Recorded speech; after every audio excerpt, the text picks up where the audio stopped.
Bro ఇప్పుడు February 14th వస్తుంది కదా, అంటే లవర్ ఉంటే ప్లస్ ఏంటి మైనస్ ఏంటి? లవర్ ఉండవాళ్ళు పెద్ద విషయం ఏం కదన్నా. ఏంటంటే లవర్ ఉండవాళ్ళు ఏంటంటే కనుక టైంపాస్ అని చెప్పేసి మనం ఎంతో ఇదిగా ఉంటాం. కానీ మనకు లవర్ కన్నా ముందు ఏంటంటే కనుక మన గోల్ ఏంటి? మన తల్లిదండ్రులని బాగా చూసుకోవాలి. మనం ఏంటనేది మనం గుర్తుపెట్టుకోవాలి. ఫస్ట్ బ్రదర్ మీ అందరికీ చెప్పేది ఏంటంటే కనుక ఫస్ట్ లవర్ అనేది పక్కన పెట్టి మన కెరియర్ ఏంటి, మనం ఏంటనే ముందు చూసుకొని దాన్ని బట్టి చాలా ఇదిగా ఉండాలి. అసలు ఇది లవర్ డే కాదు, బ్లాక్ డే ఏంటి 40 నంబర్స్ జవాన్స్ చనిపోయిన రోజు. మనం ఇది చాలా బాధాకరంగా చూసుకోవాల్సిన రోజు ఇది.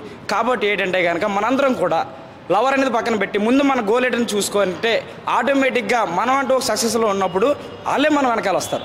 అంతే తప్ప పని పాట లేకుండా అనవసరంగా ఇదిగా ఉండొద్దు. ఇది చాలా రాంగ్. ఏంటంటే మనం అందరం కూడా మన తల్లిదండ్రులు గుర్తుంచుకొని మన కెరియర్ చూసుకున్న తర్వాత ఏదైనా సరే సక్సెస్ అయిన తర్వాత ఆటోమేటిక్గా మనం చూసుకోవాల్సిన విషయం అని నేను చాలా ఇదిగా అందరికీ కూడా చెప్తాను.